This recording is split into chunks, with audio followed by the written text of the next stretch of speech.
Salut les conciergeries Airbnb, ici Henrik du site louerpremium.com dans lequel j'explique comment faire exploser le chiffre d'affaires de ta conciergerie. Aujourd'hui, on va voir l'importance des contrôles dans ta conciergerie. C'est parti!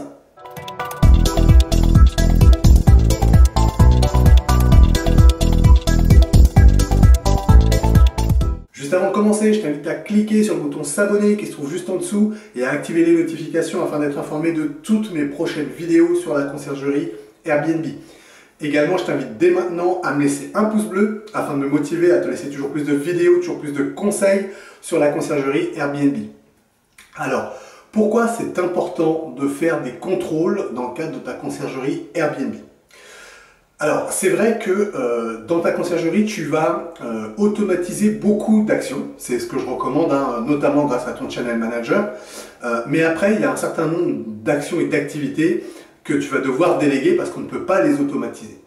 Et je pense en premier lieu, bien évidemment, au ménage et à la gestion du linge parce que c'est les premières activités que tu vas devoir déléguer parce que c'est les plus chronophages, les plus récurrentes.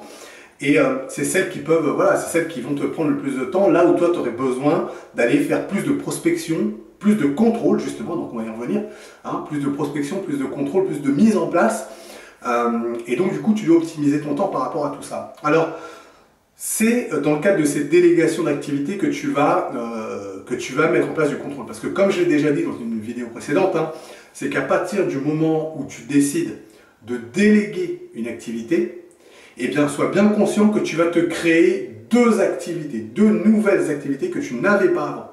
Donc, il faut bien comprendre ça. Alors, bien évidemment, ces deux activités sont moins chronophages que l'activité que tu délègues, sinon ça n'aura aucun sens. Mais pour autant, il ne faut pas négliger ces deux nouvelles activités. Alors, ces deux nouvelles activités, pour les résumer très rapidement, il y en a une qui est la formation et l'accompagnement, du coup, puisque tu vas mettre en place un nouveau prestataire à qui tu vas donner une nouvelle activité. Et donc, il va falloir le former à la manière dont toi tu travailles et l'accompagner pour être sûr qu'il a bien intégré tout ça.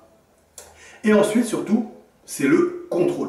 D'accord ? Donc le contrôle, c'est s'assurer dans la durée que la prestation qui est réalisée correspond bien à ce que tu avais demandé. Donc déjà, rien que par rapport à cette conformité, tu vois bien l'importance capitale du contrôle.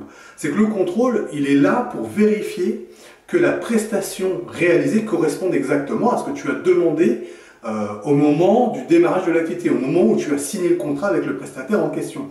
Et ça, c'est indispensable parce que sinon, c'est juste, les activités, en tout cas, le personnel de ménage peut ne pas tenir la route dans la longueur. Ils peuvent être très bons sur le premier mois, deuxième mois, troisième mois, et après, dans la longueur, en fait, ils fatiguent un peu, puis du coup, ça dérive un peu. Et c'est là où tes contrôles ont leur importance, c'est que justement, tu vas t'assurer de manière très régulière que justement qu'il n'y ait pas de dérive. Et si jamais il y en a, que tu puisses les corriger avec eux le plus rapidement possible. Parce que, bien évidemment, on n'est pas là à attendre que les voyageurs nous fassent de mauvais commentaires pour se dire « Ah ben il y a quelque chose qui cloche dans le ménage ». Si tu fais ça, tu vas dans le mur, ton annonce va être très très vite suspendue. Et tu vas avoir peut-être même une suspension de compte parce que tu ne fais pas assez attention.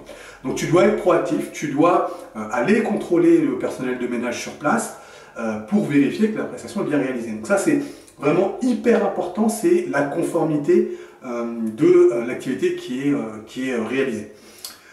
Le deuxième point, et finalement j'en ai parlé déjà un petit peu, c'est ce phénomène de dérive.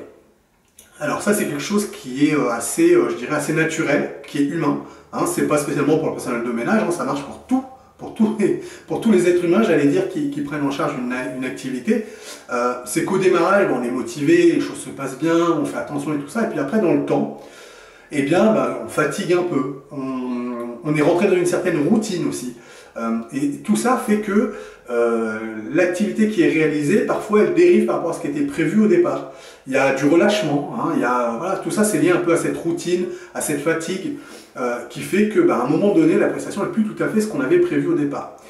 Et c'est pour ça que justement, dans tes contrôles, tu dois aller vérifier ça. Alors, comment est-ce que tu vas réaliser ce contrôle ? En fait, il y a plusieurs types de contrôles. Il y a ce que je dirais les contrôles a posteriori, d'accord ? Ou les contrôles synchrones, on va dire, en même temps que l'intervention. Ça, c'est deux types de contrôles que tu peux et que tu dois faire. Alors, dans les contrôles a posteriori, il y a, on va dire, deux possibilités. Il y a celle où tu vas sur le terrain, c'est-à-dire celle où tu te rends dans le bien à la fin de l'intervention. Quand l'intervention est terminée, le personnel est parti, le voyageur n'est pas encore arrivé, donc c'est important de bien viser dans la bonne fenêtre de tir en termes de timing, hein, c'est extrêmement important. Tu vas aller dans l'appartement pour vérifier si c'est bien conforme à ce qui était prévu dans le contrat et dans ce que tu as demandé en termes de mise en place.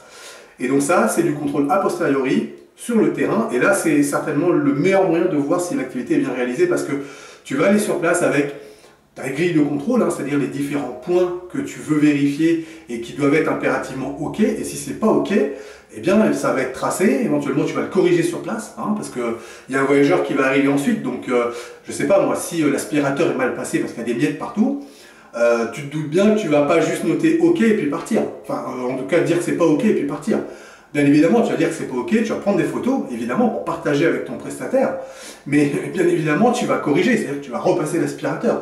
Alors tout ça, c'est un mode de fonctionnement que tu dois avoir avec ton prestataire de ménage, parce que si tu dois repasser l'aspirateur, tu vois bien qu'il y a un problème sur l'intervention qui a été réalisée, et que donc, potentiellement, elle ne doit pas être réglée en totalité, voire pas du tout, en fonction du problème qui aura été détecté, parce que c'est toi qui as fait le boulot derrière, c'est quand même, là, il y a un souci, quoi. Donc, tu dois aller sur place, vérifier tout ça, corriger le cas échéant, ça c'est hyper important, hein, corriger les éventuelles anomalies que tu vas détecter, et puis ensuite partager avec ton prestataire de ménage sur les anomalies que tu as pu détecter. Ça, il faut le faire très très régulièrement, hein, parce qu'une intervention qui est faite à l'instant T, si tu attends 15 jours, 3 semaines, c'est mort, on aura tous oublié ce qui s'est passé. Par contre, si c'est encore un peu frais dans les esprits, que tu as la photo qui est passée il y a même pas une semaine et que du coup vous partagez là-dessus, ça aura plus d'impact, ça sera encore frais dans les esprits et du coup ce sera plus facile de rectifier le tir pour les prochaines inters. Que si tu attends 3 semaines, il peut se passer énormément de choses en 3 semaines. Hein, entre le moment où toi tu as contrôlé et le moment où tu fais le débrief avec ton prestataire de ménage, voilà, il ne faut surtout pas laisser un temps trop long parce que voilà, ça parlera plus à grand monde, hein, finalement. Et puis on aura l'impression que voilà, c'était un peu lointain, est-ce que c'était vrai, pas vrai, enfin après ça peut te mettre dans des positions qui sont un peu indélicates, donc vraiment, les contrôles, tu fais le compte rendu très rapidement derrière avec ton prestataire pour faire le point sur tout ça. Donc évidemment, ça c'est le contrôle asynchrone, en tout cas a posteriori sur place. Donc le a posteriori, tu peux aussi le faire, j'allais dire depuis le bureau, donc tu ne vas pas vérifier tout à fait les mêmes choses, le niveau de contrôle ne sera pas le même. Pour autant, il est important aussi d'en faire, parce que du coup, cela, tu peux en faire beaucoup plus systématiquement, beaucoup plus régulièrement. Donc en quoi ça va consister? Ça va être vérifier les photos qui te seront transmises par le prestataire une fois que l'intervention est terminée. Donc est-ce que sur ces photos, tu détectes des choses qui ne sont pas normales? Je ne sais pas moi, un lit qui n'est pas fait correctement, quelque chose une trace qui n'aurait pas été nettoyée que tu vois sur les photos, un oubli de la part du prestataire, enfin voilà, tout ça tu dois le voir dans les photos, et c'est pour ça que tu dois analyser les photos pour vérifier que tout soit bien ok. Et ça c'est bien, c'est que tu peux le faire, je ne vais pas dire à chaque intervention, mais en tout cas beaucoup plus régulièrement que de te rendre sur place. Donc c'est clair que je t'invite vraiment à faire ces contrôles a posteriori, que ce soit sur place ou par photo, parce que tu vas apprendre énormément de choses et tu vas voir beaucoup de choses et tu pourras corriger un certain nombre de choses. Après il y a le contrôle pendant l'intervention. Alors ça c'est un contrôle qui est un peu particulier parce que du coup tu vas venir sur place, le prestataire de ménage sera là et du coup tu vois qu'il y a une relation qui est quand même assez particulière entre toi et le prestataire, mais c'est une relation que tu dois avoir et c'est une posture que tu dois avoir parce que c'est toi le demandeur, c'est toi le donneur d'ordre sur cette prestation de ménage, donc tu dois demander à ce que l'intervention soit carrée, hein, conformément à ce que tu as prévu dans le contrat avec ton prestataire. Donc du coup, effectivement, à ce moment-là, on est plus en mode donneur d'ordre. Hein. Là, on va sur place, on fait le point avec le prestataire de ménage sur dans quel état était l'appartement à son arrivée. Est-ce qu'il y avait des difficultés à l'arrivée? Est-ce que l'état des lieux était bien ok? Sinon, est-ce qu'il a bien pris les photos? Est-ce qu'il a bien pensé à notifier tout ça dans son application? Qu'est-ce qu'il reste à faire? Parce que le ménage ne sera peut-être pas terminé au moment où tu vas arriver. Donc qu'est-ce qu'il reste à faire? Est-ce qu'il pense qu'il sera dans les temps? Est-ce qu'il voit déjà un certain nombre de difficultés par rapport à ça? Est-ce qu'il voit que, je sais pas moi, la cuisine est particulièrement sale ou la vaisselle n'a pas du tout été faite et du coup il va passer plus de temps? Tout ça, voilà, tu fais le point avec lui pour t'assurer que il a bien intégré aussi tous les aspects de son intervention et c'est le moment aussi de bien rappeler les procédures. C'est-à-dire, ok, on a vu qu'il y avait beaucoup de vaisselle, prends en photo le sujet pour qu'on puisse déjà constater. Si jamais on passe beaucoup plus de temps que prévu pour cette intervention, le notifier. Et éventuellement, c'est des choses qu'on peut facturer aux voyageurs si jamais vraiment il y avait une grosse dérive par rapport à ce qui était demandé dans les consignes du checkout. Donc il faut vraiment que tu drives ton prestataire par rapport à tout ça. Alors, une fois que tu as fait plusieurs contrôles a posteriori ou pendant l'intervention, eh bien, tu vas pouvoir, du coup, et je te le recommande, de faire une synthèse un peu de tout ça. Parce que ça va avoir un impact, on l'a vu, hein, sur la facturation. Ça peut avoir d'autres impacts sur la manière dont ton prestataire s'organise. Donc vraiment, il faut à un moment donné se poser avec le recul en disant, voilà, ce mois-ci, on a vu qu'il y avait plutôt des anomalies du style, je sais pas moi, l'aspirateur qui est mal passé. Ça a été régulier. Pourquoi ça a été régulier? Donc ça, il faut que tu échanges avec ton prestataire. Comment ça se fait? Est-ce que l'aspirateur qui est fourni, il est suffisamment puissant? Est-ce qu'il y a un autre problème qu'on ne détecte pas là, a posteriori?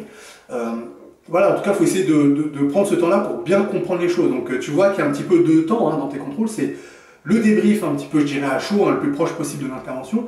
Et puis après, la synthèse, pour se dire, ok, c'est toujours les mêmes anomalies qui reviennent, et ça, c'est un problème, donc on doit le traiter. Ou pas. C'est peut-être des anomalies qui sont complètement différentes, ou alors c'est peut-être même à chaque fois le même prestataire qui va sur place, avec qui on rencontre des soucis. Et donc du coup, il y a quelque chose à régler, à corriger, et ça peut aller jusqu'à la fin du contrat avec le prestataire. C'est vraiment là pour ça, ces phases-là. Donc il faut vraiment que tu organises tes plans de contrôle en synthèse, là du coup, si je résume un petit peu cette vidéo, il faut vraiment que tu organises ton plan de contrôle pour t'assurer de suivre la réalisation de tes prestataires de manière carrée. Donc carré, qu'est-ce que ça veut dire? C'est des contrôles a posteriori et des contrôles pendant les interventions, avec un débrief à chaud, de bien tracer les résultats de ce contrôle, donc ne pas oublier de corriger le cas échéant, bien sûr, et dans un deuxième temps, de faire une synthèse pour vérifier que ce ne soient pas toujours les mêmes anomalies qui reviennent, ou toujours les mêmes prestataires qui sont en anomalie. Sachant que ça peut aller jusqu'à la rupture de contrat, ça peut être des interventions non payées, enfin voilà. Tout ça, tu dois l'appliquer. C'est important de le faire parce que, voilà, il y a un contrat qui te lie avec ton prestataire et on doit le respecter. Je te remercie d'avoir regardé cette vidéo jusqu'au bout. Si toi aussi tu veux lancer ta conciergerie, eh bien je t'offre mon pack qui te permet de créer un business plan qui cartonne. Donc pour ça, tu déroules là juste en dessous de la vidéo, il y a un lien, tu cliques, tu me laisses ton prénom, ta meilleure adresse mail, je t'envoie tout ça automatiquement chez toi. Donc ce pack, qu'est-ce qu'il contient? Il contient un document Word qui sera la formalisation de ton business plan. Donc c'est un document qui est pré-rempli, que tu n'as plus qu'à compléter avec tes éléments. Également, tu trouveras un fichier Excel qui sera la projection financière sur les 3 prochaines années pour ta conciergerie. Et enfin, tu trouveras un guide PDF qui t'explique étape par étape, pas à pas, ce que tu vas devoir faire, quel type d'études tu vas devoir mener pour compléter ton business plan. Bon, le mieux, c'est que je te laisse cliquer sur le lien là, qui se trouve juste en dessous et je te retrouve tout de suite de l'autre côté.